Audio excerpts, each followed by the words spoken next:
Hey guys, this is Lance Bass, and you're listening to the one and only The Paulie Z Show.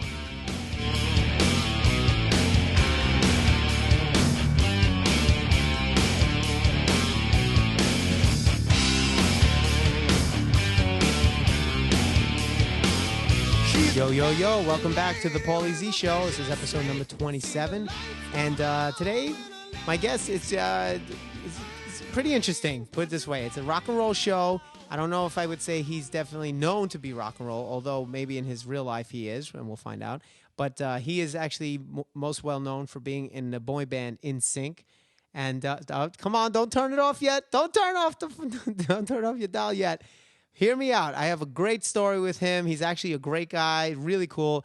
And but we have a cool story because we hung out last weekend. And good times. All right, so I'm gonna get Lance on the phone. I can't say his name. I keep saying Lance Bass or Lance Bance. I can't do it. All right, hopefully I don't do. I pray I don't do it when he's on the phone. All right, let's see if he's there. Lance, you there? How's it going, man? Hey, I have a feeling this is gonna be. Everyone's gonna be like when they hear this episode, they're gonna be like, "What is Lance Bance do?" Did I just say Lance Bance? Lance Bass. Lance Bance. That's your new name, Lance Bance.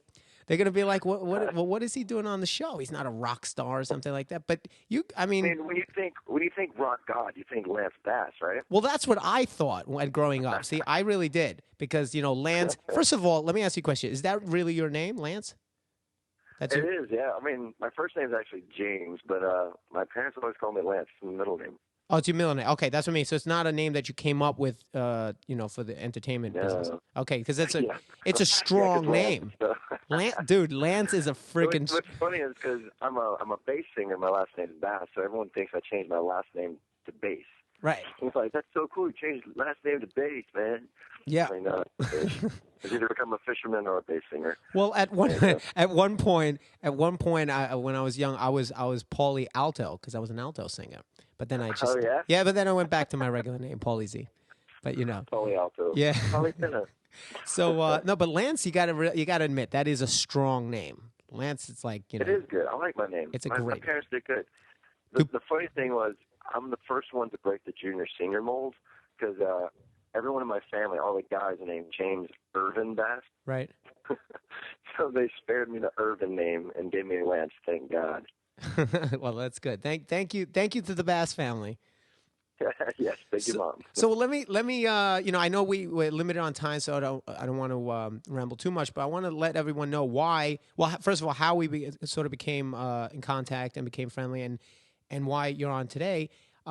So our publicist when Z-Rock season 2 was airing over the summer. Our publicist had sent us out to a whole bunch of red carpet events and stuff like that. And we had bumped into each other at a couple of those, like just basically, out of coincidence, right? We didn't know each other or anything. We were just like, hey, what's up, blah, blah, blah, blah, blah, dancing and tearing it up. And did you know anything about Z-Rock at that time? Just out of curiosity. No, I didn't at the time. My friends were like, oh, my God, you got to see the show. It's hilarious. I'm like, okay.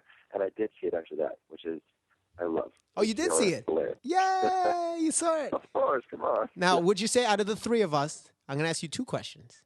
Out of the three of us, who is the best actor? Well, of course, Paulie Z. Come on. Good answer. Very good answer. Come on now. And now, out of the three of us, who's the best looking? It should be the same answer, but go ahead. Well, really? I'm going to have to go with Paulie for sure. Paulie Z. Yes! Yes! That's right, baby. That is right. Mm-hmm.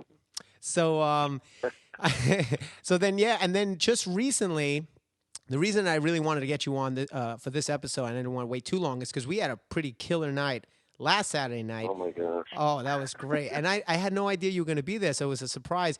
We had basically, ZO2 played a boat show, a Rocks Off cruise show, which they do a bunch of rock shows on this boat that goes around Manhattan. It was so much fun. And then afterwards, we had an after party at Canal Room with this great tribute band. Well, it's not really. It's an '80s tribute band called Rubik's Cube, and they usually have me come up and play and do a couple of songs with them as a cameo guest appearance. And my brother plays bass with them. It's fun. We're all friends, and they put on a great show. And we always get the VIP section. And we get there, and our publicist is there with a whole bunch of people. Now, I think she had mentioned that she was coming with a certain people, but I totally forgot. So when I got there, it was a surprise.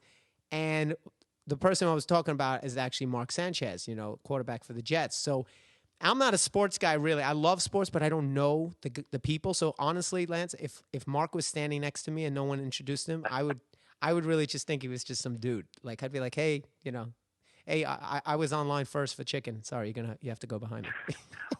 Oh my God, he's huge. How could you miss him? I know, but I don't know. Like, I mean, I really, there's a couple of people that I would probably recognize. So, and then, but here's the funny thing. Then I see you, and I'm like, well, I couldn't make that connection. I was like, well, I guess I'm assuming that you were friends with Mark, right? I mean, how did you come to the show that night?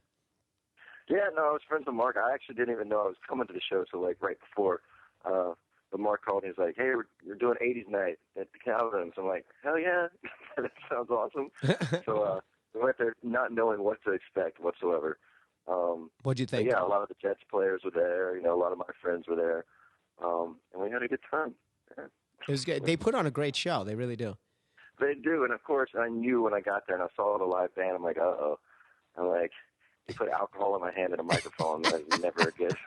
Well, never a good combination. Well, the good thing too, I was really happy too, is because Mark, that was the first time I met Mark, and he was super cool. And there was Dustin Keller was there, and there were a couple other people. Everyone was great. But I had met you a few times already, and we kept in contact here and there.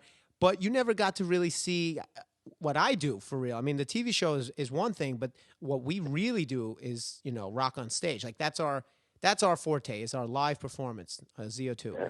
And I was excited because I was like, yes, I hope they stay because, I get to go up and sing a little later. So what do you think after you got to see me do a little bit of my, rock star stuff?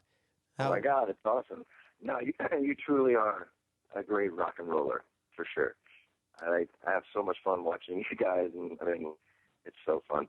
Hello, I joined you on stage. Yeah, well, amazing. Yeah. I like a rock star for once. Well, that was the highlight of the evening. So what happens is I go on stage. I do my thing. I come back, and always you're always going to get a little bit more respect when someone sees what you do. You know what I mean? Like Mark, I came up to, hey, nice to meet you, blah blah blah blah. I'm sure our publicist hyped it up, and oh, that's the guy from Z-Rock, blah blah blah. But it's whatever. It's just another dude.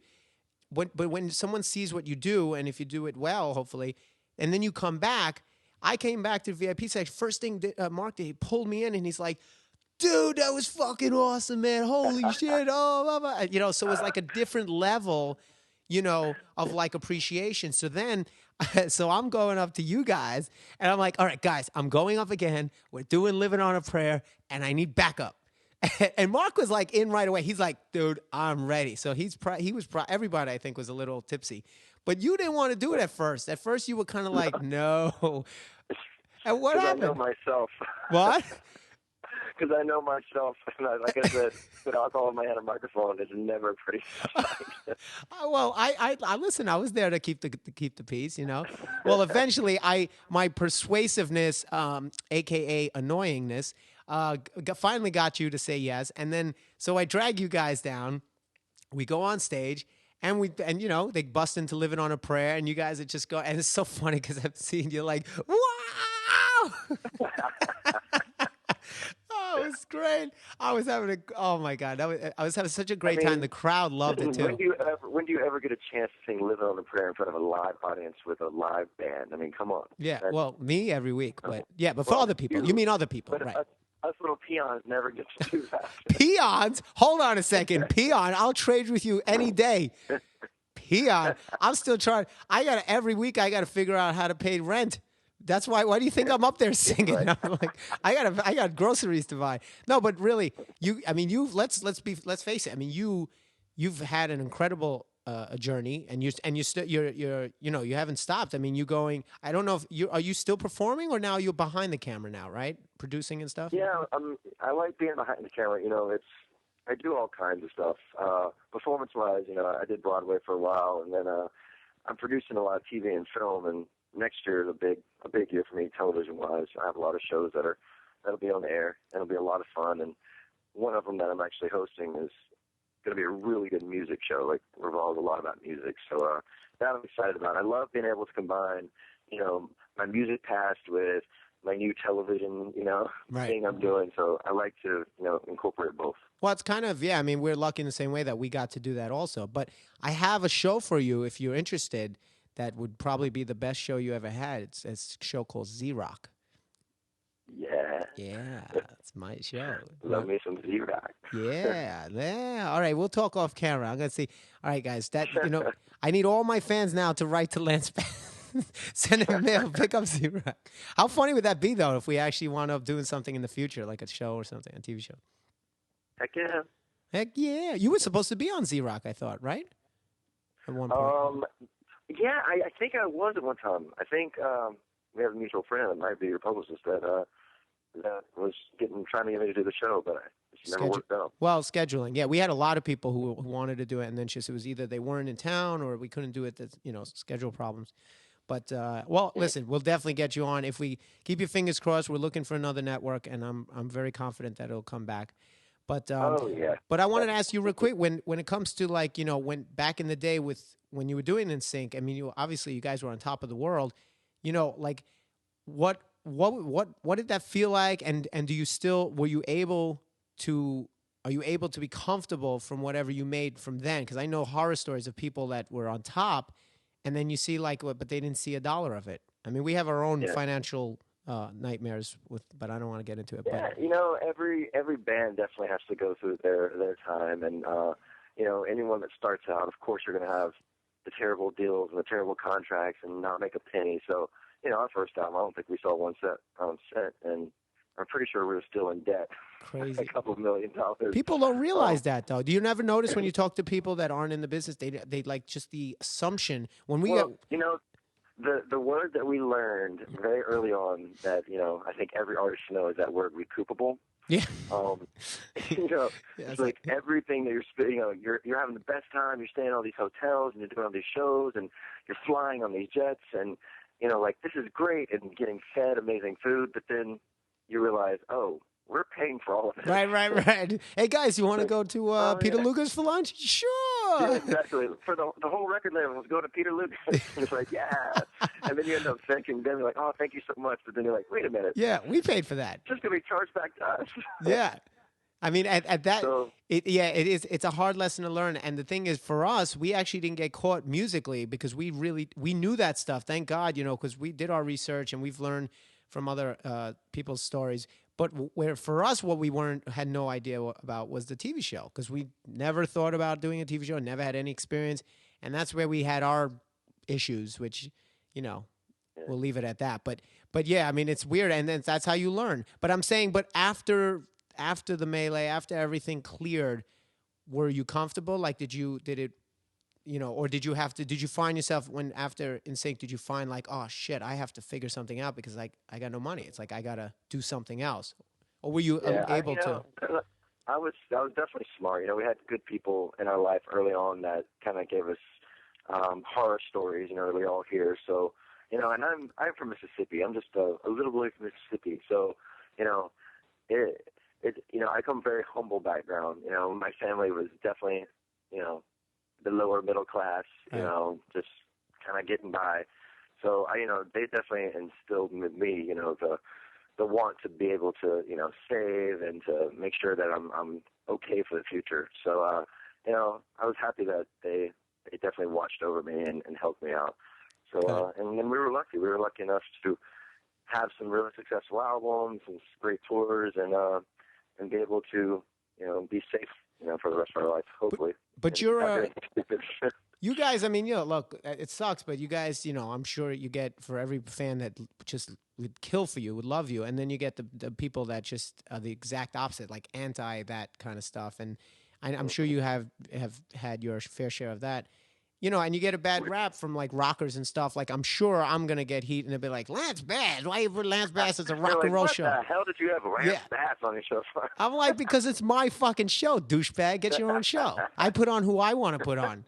I don't go by who's the the more this more, because I'll be honest with you, I'm not like that. Like D Snyder was on a couple episodes ago and we were talking about this whole concept of like people want lifestyle rocker, like there's rock stars to live the life too, and he's not like that. It's like when he's in Twisted Sister, he does what he's got to do. He does, but then he comes home. He's he's a happily married man. He loves his kids. He doesn't drink, doesn't smoke.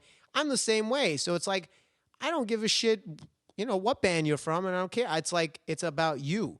If you're cool, then I want you on the thing. Then I want I'm not into that whole concept of like, oh yeah, that guy's a badass. Let's get him on. And this guy, oh no, he was in sync. Nah, I'm not gonna talk to him. No, if you weren't cool, yeah, that's a different story. But let's set the record straight. Are you a rocker? Like on your iPod, are you a rocker at all, or are you not even into that kind of stuff? Actually, I am. From down in Mississippi, that's all we were kind of listening to. It was either listen to country music or rock. So I grew up listening to Led Zeppelin, Metallica, Guns N' Roses, White Snake. I mean, those are my bands. I had those posters on my wall. That's what I'm talking. You see, we're this is it. This is what you got to tell the people. The people need to know. That's rock and roll is my type of music. Yeah, I'm a singer. I'm a bass singer, and we started this band, and it's great. And I thought we had amazing harmonies and stuff, which I love doing.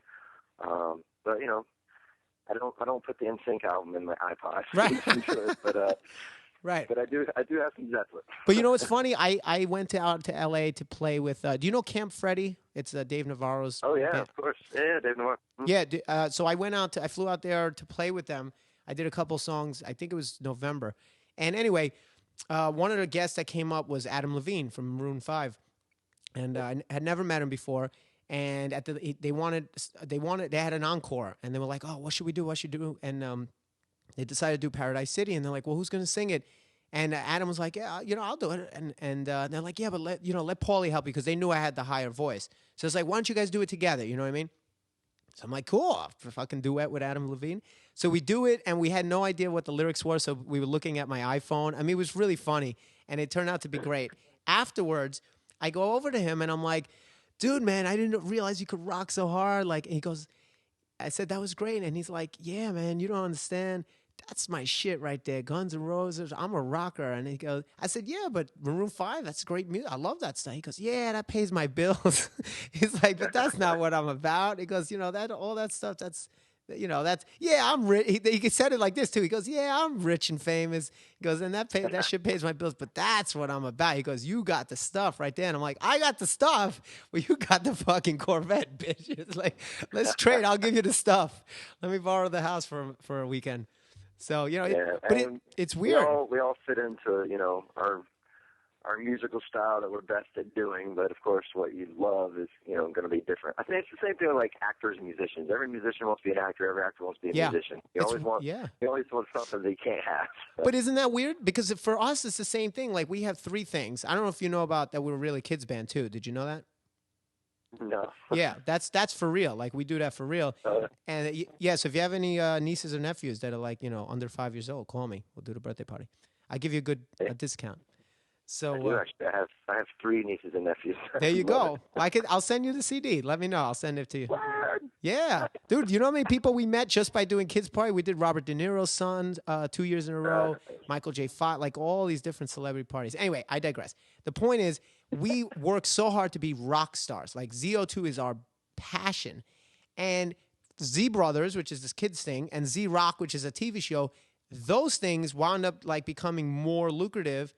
And we never like put any effort into it. It's just, you know what I mean? It's like we didn't even try, and it's not really what we wanted, but that's the thing that sort of happens. And the one thing that we really, really want is the one thing that we keep struggling with a little bit. So it's amazing how that stuff works. So when are we going to have a rock band from Lance Bass? Come on. Oh my gosh. No? I mean, I would love that. Once I get all of my other stuff off the ground, then maybe that'll be my next venture. Well, let me know if you need a guitar player. I'll let you do the singing. I'll do the guitar playing. Well, listen, before you run, I want to talk real quick about just this is a rock and roll and food channel, so food podcast. So basically, you had told me you're a foodie too. You love food, right? Love it. Yep. Good.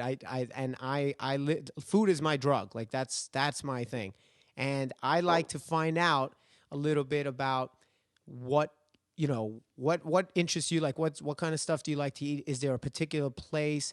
when you're on the road that you can recommend? They say like, okay, if you're ever in Mississippi, in my hometown, you got to go to, Uncle Jack's Rib House, or you know what I mean? Like, give us a little insight into your craving. I mean, I have all kinds of places like that I love. I mean, I love food.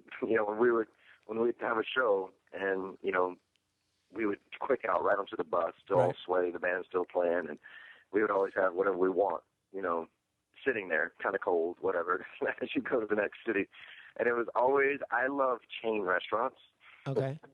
Chain restaurants, really? Oh, yeah, I do. I swear. I love Olive Garden. I love, the breadsticks and Alfredo sauce. I love Fridays.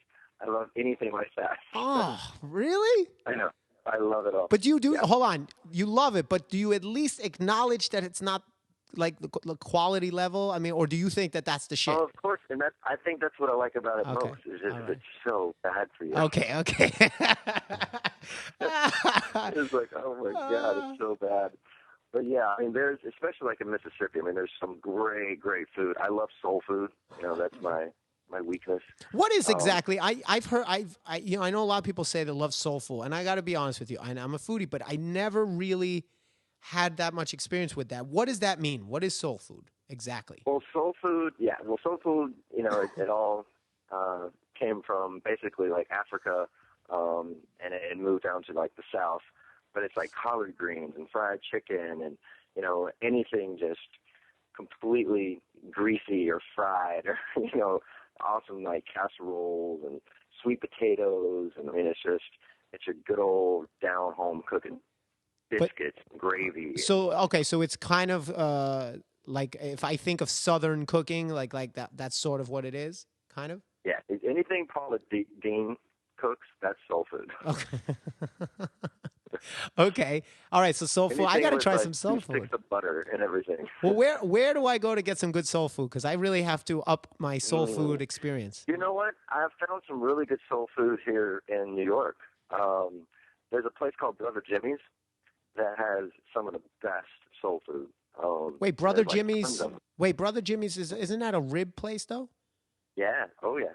Definitely. It's like from North Carolina, but it's some really, really good food. Like, they have the best collard greens in the city. Brother Jimmy's, I think there's a few of them, though, right? It's like 3 of them or something? Yeah, they just opened one near Union Square. I think it was 16th. Really? Maybe we go. Yeah. I mean, it's sad how I'm there probably like 3 times a week eating. Well, all right. Well, then, let me know next time you're there. I'll pop by. We'll have lunch or whatever.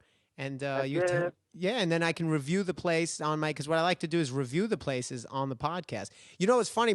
I have a friend who was with us that night. I don't know if you noticed. He was a big, tall guy. He had like a mustache, goatee kind of thing, long hair. Anyway, he's a professional bodyguard. He worked for you guys. He worked for NSYNC, I think, for like a week. It was like a temporary thing. I was talking to him. Oh, you did? Oh, yeah. That's so funny. He told me, he was telling me about, like, I asked him, I was like, oh, so what was it like? What is it like? And he said, one thing we would talk about was the food. He said, dude, you love food? You got to see these guys spread. I walked in one day to a room that was like, like 10, it was like a gigantic room. And it was full of food, like jumbo shrimp the size of your head. And it's like everything you can imagine. And I said, wow, this is 5 guys. This is just for 5 guys. And the guy goes, no, man, this is just one dressing room. There's 4 other ones like this. And he was like, that's insane. Yeah, we ate, man. We were 5 grown boys.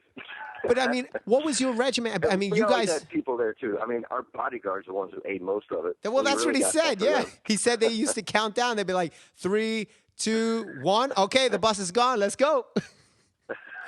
But how did you guys? I mean, you were very active, obviously. I mean, you guys were, not just you couldn't just stand around. I know for me, if I eat, well, I guess after the show. See, I pig out after the show, but I would imagine before the show, you guys didn't eat it, right? Because dancing, you would have been throwing up, right? Yeah, I always had this thing. I always got really hungry right before a show, and yeah, you never want like a full stomach because a 2-hour show of high intensity, like we're sweating our asses off, like we don't stop. Right. You can't have too much of a full stomach, but right before we would go to stage, I'd get this like craving, and I'd always have a peanut butter and banana sandwich with honey, and I'd grill it, like I would toast it. Isn't that the Elvis sandwich? That's Elvis's sandwich. Exactly. That's what Elvis would always eat. So Yeah. it's just something I always crave right for. So I'd always have peanut butter and banana. And you can't just slice the bananas. You have to mash the bananas and the peanut butter together to one, like, consistency. Wait. Talk to me about this because I've heard about the sandwich. I've never made it. I have peanut butter. I love peanut butter and banana because I make the protein shakes with peanut butter and banana. But I never had the actual sandwich. So just tell me real quick. So, like, right, any peanut butter, right? Like it could be Jif. Just get your nice. My favorite peanut butter is the Reese's peanut butter. Better than Jif? Hold on. I will come down to wherever you are right now. I'm gonna have to give you a smackdown. I grew up on Jif. I did, but I'm a Reese's lover. I think it's great, and it's lower in carbs. Well, I mean, I'm thinking we're having peanut butter and grilled peanut butter and banana sandwiches, and you're worried about the carbs at this point. All right, but all right. I don't know. I'll try the Reese's, but I mean, I've tried all the different ones, and I remember Jif is just the one that just rocks my world. But all right, let's say we take Reese's, Reese's or Jif. Then what? You take a banana and you mash it so that it's like puree almost. You slice up the bananas in a bowl, put some peanut butter on it. You mash the shit out of it. And then you drizzle a little honey in it, and then you spread it on the bread, and then you toast it, and then eat it. It's amazing. You toast the bread like in a pan, like just like if you have a stove, it'd be great to like toaster on a stove. But so if we only would have a toaster, so we just put the bread in the toaster, and then it'd get like crispy, then just whatever. Okay. But it's all about the mashing it together, and the same thing goes with peanut butter and jelly. Like people that love peanut butter and jelly, just do the peanut butter, the jelly. But if you whip it all together, it tastes completely different and so much better. Really? See, I've never done. And you know what I hate about peanut butter and jelly? Because it's one of my favorite things. But when you put it together, and you take that first bite, all the jelly goes off the sandwich. They just go whoop right out the sides. That won't happen when you mix it. So you're saying mix the peanut butter and the bananas almost to almost like guacamole, right? Like mash them to like one thing. Exactly. Yeah. And then put the honey. And what does it matter if it's white bread or whole wheat or you? It don't matter at all. Okay. I like my white though. Yeah. Well, see, I'm a whole wheat guy, but actually I can't even do bread now because I'm no gluten. Have you ever tried that? No gluten? You know what? I haven't, but I know that I'm actually. One of the tests they did on me, I'm allergic to gluten. I guess my blood type is allergic to gluten. And I'm not supposed to have it, but I do it anyway. You do it anyway? Yeah, I'm trying it. I'm experimenting. I cut out gluten and dairy because I have asthma. So my whole life, everyone says, stop dairy. Get rid of the dairy. It'll help you. And I'm like, yeah. But I'm actually trying it. Have you read that book, Eat Right for Your Blood Type? No. It's really good. Read it. And every blood type digests and does all foods differently. So there's some foods that you should not ever have if you have B positive or whatever, and because your blood is kind of allergic to certain things. So if you cut out those certain foods, you feel much better. You won't have any kind of allergic reaction at all. Well, that's what they're saying with gluten. I mean, I don't really know much about it, but the reason I kind of did it was I heard that a lot of people have reactions. They don't even realize that they have reactions to gluten. Right. And it's like it's not natural for your body to process something like that, right? Digestion-wise. Yeah. I don't know. I start things. I don't even know why I start them. The truth is, my producer, Alex, my producer extraordinaire, he says, dude, cut out gluten and dairy. And I'm like, okay. And I don't know why. Okay. So I just do it. I get on these kicks and I do it. But I've been doing pretty good. But you look great, dude. I got to say, you look great. You're in great shape and everything, all tanned up and everything. I mean, are you pretty disciplined with your diet, or is that just genetics and I completely work out just so I can eat. I love this guy. Dude, are you a big eater, though, or do you just like food? Like, I'm a big eater. I'm a big eater. I can stick something down. Hold on. I'm a fast eater. Yeah. Well, yeah, I'll tell you a couple of my conquests recently. You tell me how much you think you can compete with this. Okay. I did 7 double quarter pounders with cheese at McDonald's. I did. Whoa. You okay? You okay? Take a deep breath. Okay. I mean, that whoa. He's like, he fell down. What, you okay? You want me to call a paramedic? 85 chicken nuggets at Wendy's. 10 slices. Wait, this is all in one sitting? In like 30 minutes. Yeah, 40 minutes. Holy crap! 10 slices. Oh, no, he's not saying, no, not McDonald's to Wendy's. Those were 2 separate days. You know that. Oh, okay, yeah. Yeah. No, but in one sitting, 7 double quarter pounders. That's a sitting. A different day, 85 chicken nuggets. And, and I film it, so I have it, for people to enjoy at my expense.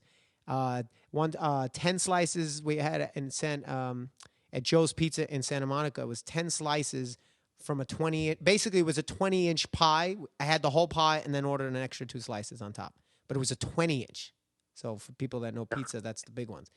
And then a bunch of other things like that. But 15 hot dogs or just craziness. So you need to be like a Man versus Food. That's my show. When they came out with that show, I'm going to tell you right now, I was pissed because I said, that's my fucking show. That should have been the show. The hell with everything else. It should have been Paulie versus Food.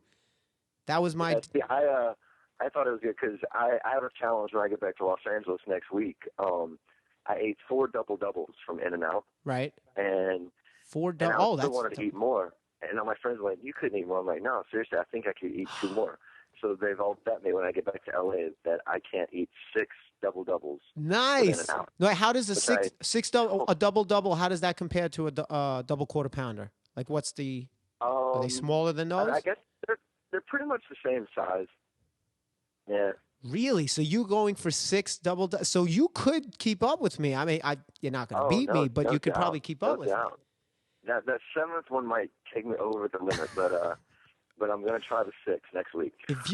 Oh, dude, you got to film that and let me. Oh no, I definitely will. You got to let me know the result. I've just, you realize that I mean, I respected you already, but your respect level just went through the roof right now. Like I think you're just. And I'm telling you, and double is like my favorite taste in the world. Like something about that amazing, just juicy hamburger with that like special spread. Ooh, and you have to add, and I even add stuff. I add the sauteed onions and pickles.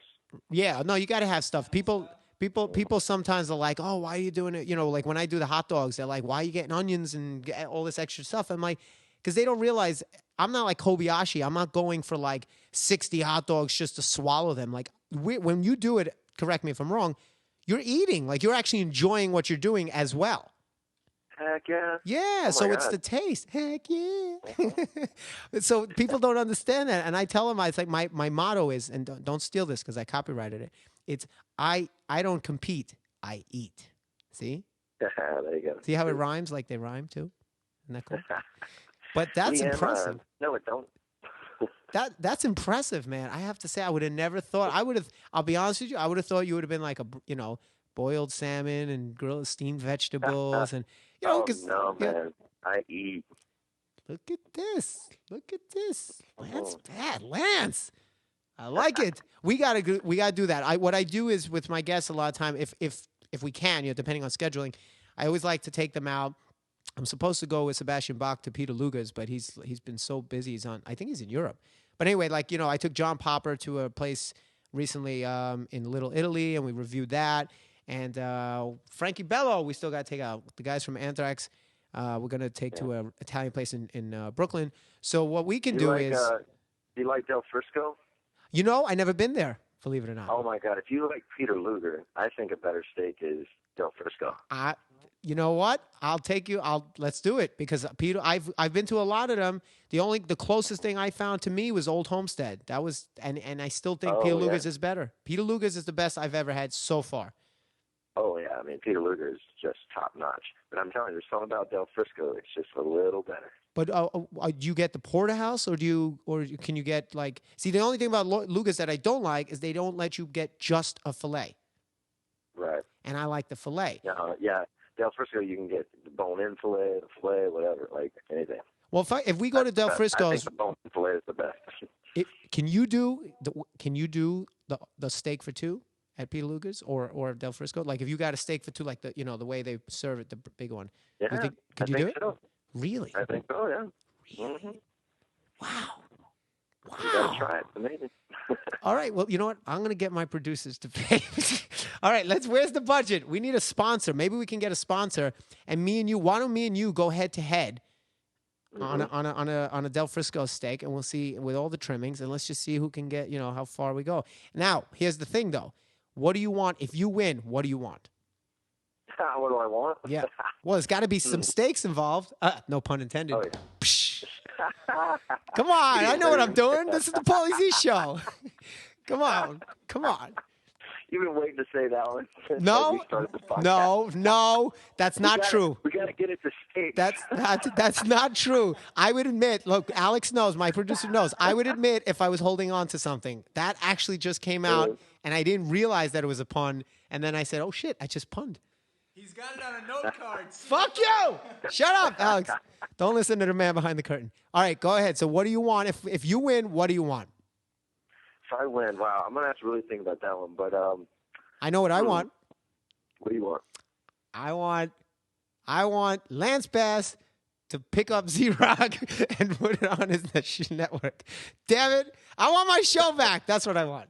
Can you make that happen? You want me to help sell your show to the network? Yes, that's what I want. I want you to get us a network.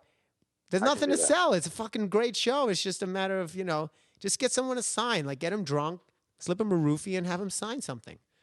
Right? Isn't that how it works? You need to be on Bravo. All right, I'll do it. I'll do it. All right, but that's what I want. That's what I want. So I'm going to train because I want to win this. You got to think about what you want. Do you want to come? You can come on stage. How about this? If you win, I'll set up a rock show where you can be the singer. I'll get a band together, whatever. You pick the song, and we'll put together a show, and it'll be the Lance Bass band, or the Sir Lancelot's. It'll be the Sir Lancelot's, and it'll be a rock show where you get to be, you know what I mean? You do the whole show, and you lead, and you be the front man. And it'll be like your dream come true rock concert. That sounds fun. That's not bad, right? That's not a bad off the top of my head prize. That's a good win. You think about it. I can make that happen for you. All right. All right. Well, I'll keep in touch with you. We'll see if we can do this challenge. But I know you're going head out. You're going to have a good weekend. For those who don't know, at the time of this taping, this is actually right before the Memorial Day weekend. So we're very lucky to have Lance call in and find a little pocket of time to hang with us. But did you have a good time? You enjoyed the interview? I did. Nah, you're amazing, Paulie. Thank you so much. Always a good time. Yes, it is, and I look forward to running into you into the next event, whatever that may be. And yeah. All right, yeah. I'm taking you to Brother Jimmy's. I'm gonna get you some good collard greens. So okay. Well, we'll do Brother Jimmy's as like a little teaser. That'll be like the press. That'll be the press release. And we'll have like a little press conference for the actual big challenge, which is Del Frisco.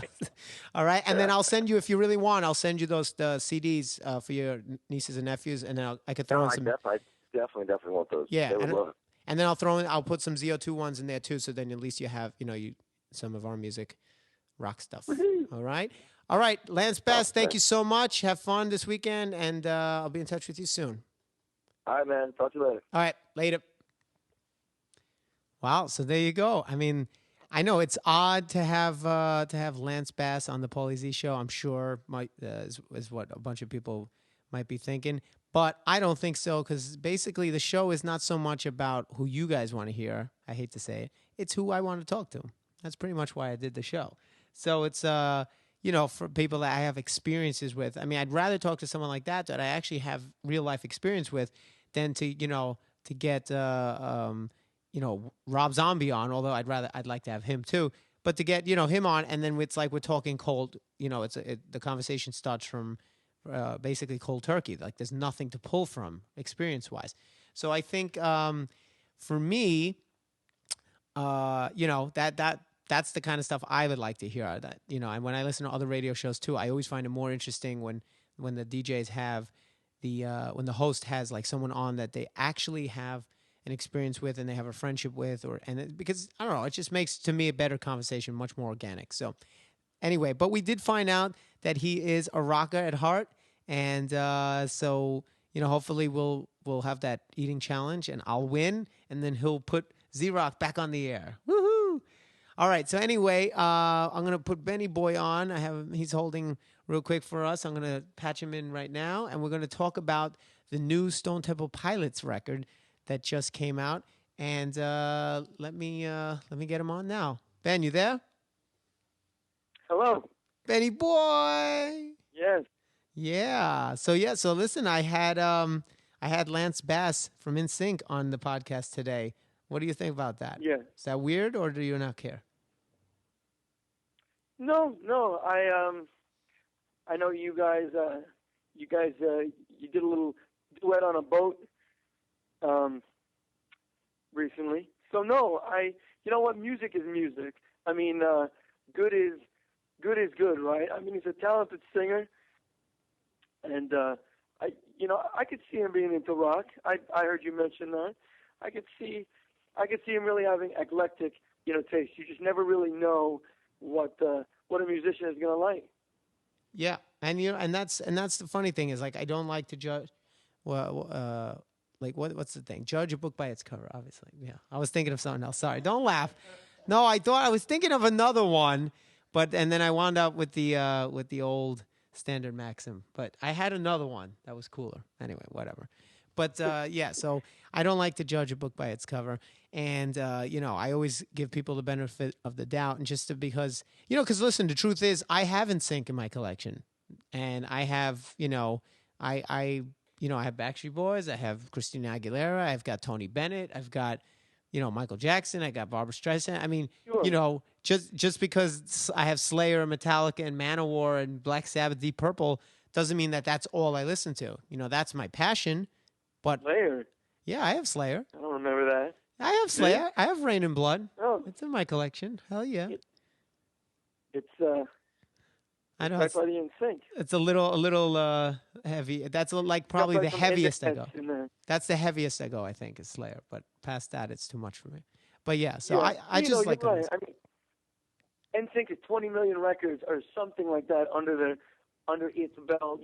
What people can say today that it's not, we don't like the band, not really in vogue anymore. But you can't, as they say, there's no argument with success, right?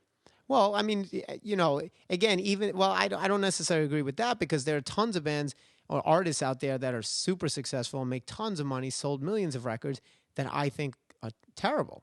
So, you know what I mean? So it's not so much, I'm not going to go by just because 20 million or 50 million people bought this record. Now, okay, I guess it's good. Like, who I can't stand? I can't stand, I'm really not a fan of Mariah Carey. And she's huge. She's like number one, always. And I can't stand her. Something about her, can't listen to her. So, Well, maybe it's a marketing team sometimes. yeah, I think that's what it is. But, but anyway, so whatever. So he turned out to be a great guest, and we had a good time. But now let's talk about Stone Temple Pilots. They have a new record. What is the name? What's the name of the new album, STP. actually? You're talking about STP. I thought you said STC. So this is not going to be about Sex in the City 2. All right. No. That's fine. That's fine. I would just like to point out that Sex in the City 2 is a solid movie, but as a rock record, pretty awful. Did you? Yeah, Stone Temple Pilots. You got Alex cracking up over here. So Wait, first of all, did you see it? Is it a good movie? Because I liked the first one. I admit, immediately, by the way. I saw the first one, and I thought it actually was good. Yeah, it was pretty good. I just happened to be looking at a bunch of reviews for the new one, and it's really like low on the Rotten Tomatoes scale. But those people will do fine. Let's just put it that way. So let's talk about Stone Temple Pilots. So is it called Stone Temple Pilots? Is that the name of it? I think so, or I just call it the Paisley Peace sign. I don't know. Paisley Peace. Per the cover. Actually, that'd be kind of a good title for it. But no, I think it's just called Stone Temple Pilots, because at this point in every rock band's career, you have to have the obligatory self-titled. Yeah, but for me, So I always liked the first album to be the self-title. For me, was always weird when you had it somewhere in the middle of your career. Like, if you're going to name an album by the name of the band, it should be the first album. I don't know. So that doesn't. I'm trying to explain then the first ZO2 album, Tuesdays and Thursdays. Well, I mean, obviously we're not going to have an album called just ZO2. Or at least I don't think so. You could, though. You will probably 2 or 3 albums from now. I don't know. That's the progression. I hope not. I don't like that. I don't like that. To me, that's like, to me, it just sounds like you couldn't come up with a name. It was just like laziness. I'm like, really? You can call it the same. The name of the band. The band is the band. The record is the record. You know? Right. It's like, or at least like when parents have kids, they give them junior. So at least if you're going to call it a Stone Temple Pilots, call it Stone Temple Pilots Junior. That makes sense. At least call it. At least use numbers. I mean, Led Zeppelin, technically went up to 3 or 4, depending on how you want to label physical graffiti. But No, not physical graffiti. yeah, I agree with you. You talk about Zoso record. That would be 4. Oh yeah, right. So what did you think? Yeah. What do you think of the new album? Well, you know what I think because we talked. I know early it's a rhetorical right. question, you monkey. Well, I know what you. Like the audience Yes. doesn't know what I. That's right. I'm not sure why they want to know what I think about it. What do you think? Well, we already spoke about this. Next subject. For the sake of argument, look, I think the record is great. I mean, it's a lot more. It's a lot more. There are a lot more classic influences, and SDP has come a long way. I think the record.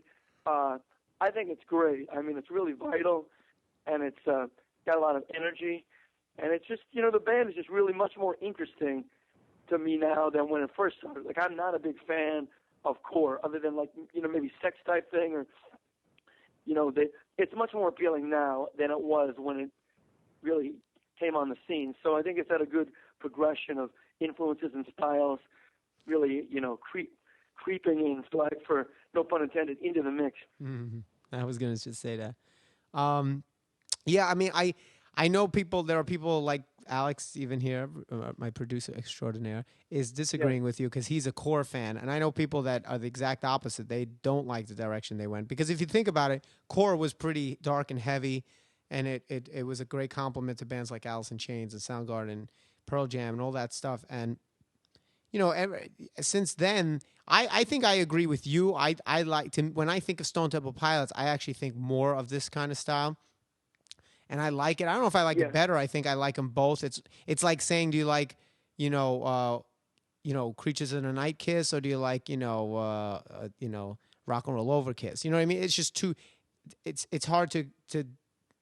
It's hard to decide. I mean, they're both kids. They're just different aspects. Like, what's better, Dream On from Aerosmith? You know what I mean? Or Sweet Emotion. I mean, how do you choose? So I think it's all encompassing. But I believe I agree with you that the influences you can tell, like that classic. I like when you hear like the Bowie comes out of him. You know what I mean? And the Jim Morrison comes Tom out. Petty's in the mix. Yeah, and just even definitely. that like late '60s jangle feel. Like like that little psychedelic. Like that's all thrown in there. Acoustic kind of layered over electric, like the Led Zeppelin feel. Yeah. Yeah, I mean, I think production-wise and artistically, I prefer the later, this type of STP over the first. The first, to me, is just another good band. It's just tremendous. There's nothing superfluous or overdone on the. I think it's Don Was produced it, but yeah, it's just. Don, did you say Don Juan? Punchy. Wait, Don Juan produced it? Don Juan? No, Don was or. Don was what? Was. I know Don was on a show, Don right? Was, Don Juan was on a show. First. Hold on a second. Well, I agree with you, but here's where I disagree with you. And this is a problem I've had with Scott in general. I think he has a handful of songs, and I kind of have the same problem a little bit with Aerosmith. Yeah. The songs that are great, undeniable. Like his choruses, like songs like Plush and Interstate Love Song. Like there's certain songs that are obviously undeniable and they're great. But then all the other stuff, a lot of stuff, especially to me on this record, I feel like I like the verses better than the choruses. Musically, I think it's amazing. I never had a problem with those three guys. That's one of the best, I think, three-piece, chemistry out there ever. I think these three guys, they're fucking incredible. But I think with Scott, he's so brilliant. But I think for some reason, he always falls flat a little bit on the choruses. They're kind of throwaway. And I always like the verses more. And that's my big issue, is that none of these songs are Interstate Love Song or Plush or any, nothing is, it's all solid, but you know what I mean? I don't know. I don't know if I'm explaining it right, but. SDP tried to do talk show thing. You know, they tried a band that was basically STP without Weiland. And, I mean, you know, so much is made of Scott Weiland's addictions, and I think, unfortunately, there's no way of getting around the fact that that's just his persona. It's like Lane Staley. It's so integral to STP and the whole vibe that, you know, his topics are kind of limited. I mean, I heard him on Stern's show, and he's basically like, you know, he said that he still drinks a lot, and the other members of the band were kind of like, yeah, we're trying to get him to stop, and it's kind of like it's been it's had an impact on the tour, allegedly, you know, from date to date. So it's kind of like, you know, Weiland has he has a certain number of kind of themes he likes to go with, and that's kind of what steers the ship, thematically. Yeah. But Well, it's the same in Velvet Revolver too, if you really think about it. Yeah. Like, yeah, I mean, it's Yes. like. But I mean, I'm just talking pure yeah. songwriting and melody wise. Like, I think, like, Sure. well, the first single, Between the Lines, like, I think it's a great rock song. It really is. But Yeah. I don't think that's going to be one of those. Shuffle beat. Yeah, but I don't think. Do you really think that that's a song that bands are going to play? You know, bar bands are going to play 10 years from now, or it'll be on a karaoke list? Not really. I could hear that being played in a lot of places. Absolutely. I mean, that's just me. But you can really hear in that, like, you can hear for the first time in a long time, you can really hear the music on the record. Meaning, for the first time, I'm hearing Dean DeLeo, the guitar player. I feel like this is like his record, and it's not so much like the focus is Weiland, which was what it would be in the past. But that's my point. You're making my point. The music is actually more interesting and more focal. That's the lead, and the vocals are almost like like a side dish. But that doesn't make sense for songwriting. I mean, that's, to me, people want. No. That's lyric and melody. I'm sure the lyrics are great. I haven't read them, but he's amazing when it comes to that. But like the melodies are almost, to me, are just ancillary to the actual music. I'm listening to the bass. I'm listening to the drum beats. I'm listening to the guitars. Right. The melodies almost are like at the bottom of the totem pole for me. But it's like the the other Morrison comparison you made is appropriate. That's what he does. Dean and Robert DeLeo will come up with their music, and then they'll go to Weiland and they'll say, hey man, do your snake dance and come up with some trippy magic on the lyrics or whatever. Right. And then presto, we've got a song. But you're right. It's really that's what it feels like. The Leo brothers. That's what it feels like. It feels like it should be called the DeLeo brothers, and and then it's like. Well, that's unfortunate. It's STP. They've got these guys are really talented. They're for lack of a better word, they're stuck with Weiland. They can only really thrive with this crazy guy at the mic. Right. So I mean, not to detract from him. He's a great singer, but really just the charisma is people going, this guy is out of his gourd. He's got all these demons inside, and he's really kind of a charismatic figure. And the Leo brothers need both. They need what they have, and they need whatever he's bringing to kind of really make a dent in the marketplace. Yeah, and who had this problem too? It was Simon and Garfunkel. I remember reading that Paul Simon. I read his autobiography, and actually, I don't think it was autobiography, but it was a biography. And it was like he was always really frustrated that until Graceland later on in his life, but in the beginning, he did all the. I don't know if people know, he wrote all the lyrics and wrote all the music. Oh, yeah. Art, so Art was just. He wrote it all. Yeah, Art was really just the guy who was along for the ride. But he had the voice that people liked. Paul Simon, same thing with the Who. Pete Townsend did everything, wrote all the music and the lyrics, but Roger had the voice.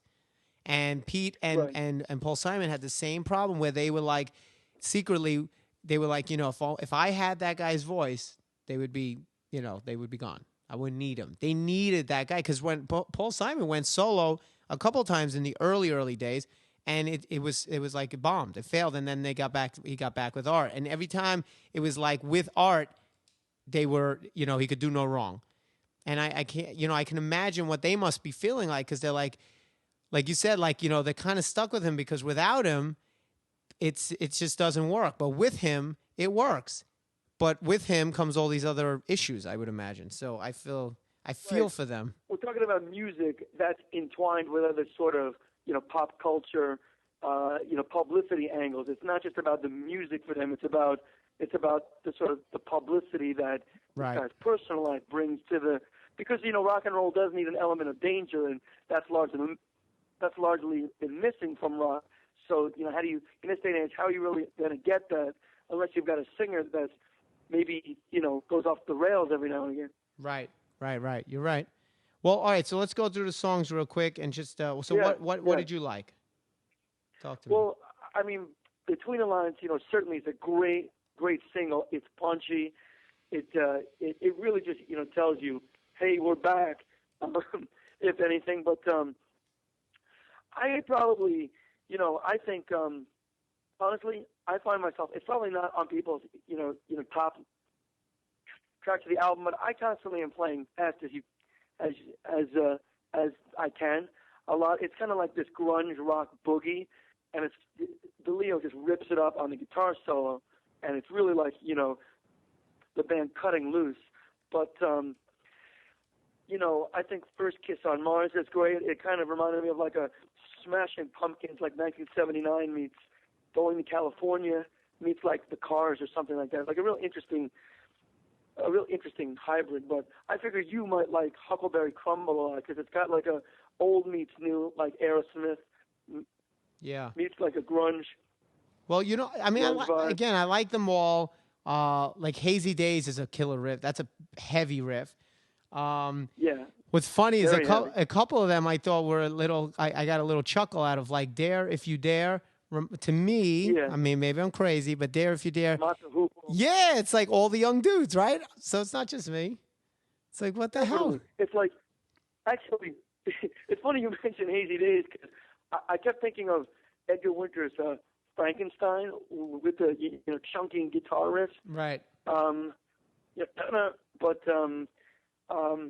There's a lot of songs like, especially where you hear like Bowie or Mata Hoople. I think. What about Cinnamon? Has like a Tom Petty influence to it. I think the very jangly guitar sound. What about what's funny? It was Bagman. As soon as that came on, I thought they were singing Batman. Yeah. Because they're like Bagman, da, da, da, da, da. And I'm like, what the hell? They were probably missing a few na. Yeah. But They should have had Eminem come on and do a little na. That would have been a good publicity move right there. maybe they can rework that for the next Yeah. Batman movie. They just, There you go. I'm sure you can do it in Pro Tools without the band even showing up. But I'll tell you, that's the this is the kind of band, and I think you told me this before too, privately, that like this is the kind of band I think ZO2 really the kind of world that we need to be in. Like it's old meets new, it's still fresh, but it's got the influence. And I have to say, I think a lot of it has to do also with the production, because I think, we've always gone more for a classic production. Like we didn't push the compression so much on our albums. Like for people that don't know what I'm talking about, like if you put on a ZO2 record, it sounds more like it's a better sounding record, I think, than most records that come out, but it doesn't sound as current as those records. So it's like if you put that on and then you put on like the Black Album or Pump or something, it's I think more consistent. And then you put on like something like this, and it has a feel. It sounds like it came out this year. Ours sounds like it came out, years ago. Oh, it definitely does. Yeah. Although I have to say, I was really referring to your massive drinking problem when I made the comparison. But that's the music angle is good too. That works. Yeah. Well, I mean, no. I think they have a right. good blend. They definitely have a good blend of like being still relevant and. It's all about the retro. Yeah, I mean, but retro in the sense that like there's a difference between this retro and Wolfmother retro. You know what I mean? Like this, I don't. Right, or like Airborne retro. Yes, right. About, Airborne retro to me is kind of like it's kitschy. You know what I mean? It's sort of a novelty because it's basically kitschy. doing what. Well, they're doing what someone else already did. I mean, what do you? You're not it's like Airborne. Well, yeah, Airborne's message is very specific. It's like, okay, AC/DC. If you die, here we are. Yeah, you know? right. Basically, it's the same. Right. It's like. But even down to Right, forget and that's a problem for people. Forget the music, That's the not even problem. just the music, like the clothing and everything. Like they're wearing the same, like People the are- white sneakers and Yeah. the wristbands and the black, jeans and t-shirt. There's nothing different. People, yeah, it's almost like the look of young James Hetfield fused with the sound of AC/DC. Yeah. At least in the front man. But you're right. With music, it's noticeable with people. If it's too noticeable, then they don't. Then it becomes a problem. Like, okay, if they notice like an influence, like, oh, that has a bit of a Bowie influence in the STP Right. tune, it's fine. But if it's really like, oh, this is a Zeppelin song, then it's like, okay, now Right. you've gone beyond influence, and you're just aping the band, and you have nothing of your own to contribute. Right. Exactly. Then it becomes a problem for listeners. Well, that's I think what's been the secret for us is that a lot of people tell us all the time is that I hear Zeppelin, but I also hear Alice in Chains, but I also hear Van Halen, but I also hear Rush, and thank God that it's like that, because I think that's inevitably what'll keep us going, or any other band, is you have to continually grow, and you gotta add more stuff. Especially when you guys cover Tom Sawyer, I hear Rush big time. You fucking idiot. All right, shut up. All right, you know no, what? You're right. On that note, Yeah. all right. On that note. All right. Well, listen, I think we can both safely say it's a really good record. I think Benny probably likes it a little bit more than I do. I think it's great. I think it's really, really, really good. I don't know if I say great. It's not like an A+ record, but it's a solid A. It's worth the money. Put it that way. I like Slash's better. I'll be honest with you. But yeah, but it's worth the money. You haven't have any good hard rock record out these days. Yeah, they don't have a lot of competition, that's for sure. Rock world. That's definitely, they don't have any competition. So if you like the kind of stuff that we like, then this is a perfect record for you, because at least you have something to listen to for the next 6 months. The rock and roll album of the year, yeah. literally, 'cause there are no others. And the nominees are, well, there's only one record, so you win. All right, listen, Ben, thanks so much. Yeah. And yeah, let me know, keep me posted on other stuff that's coming out, and then we'll get you back on, and we'll do it all over again. All right? All right. Absolutely, buddy. I'll talk to you later. Sure thing. Bye. Bye. So, all right. Well, that is all. So, thank you for joining us once again. And I'd like to thank Lance Bass and Benny Boy. And STP record, basically go out and buy it. I do recommend it. It's worth the money. But, you'll see. Email me. Let me know what you think. It's not that it's not good. I think it's really good, actually. It's great. I mean, I'll listen to it 100 times. But I'm just wondering, is there anything on there that's going to be classic, put it that way? Any one of those songs are going to jump out at you. Anyway, so email me at paulie@thepauliezshow.com, or you can go get info on our band at zo2.com, or myspace.com/zo2, or facebook.com/zo2band, or follow me on twitter.com/zo2paulie. A lot of Z's in these plugs. And all our episodes are available free for download on iTunes or the Paulie Z Show. Okay? All right. Well, thank you so much, guys, and for listening. And I'll see you next time. Later. She's in love with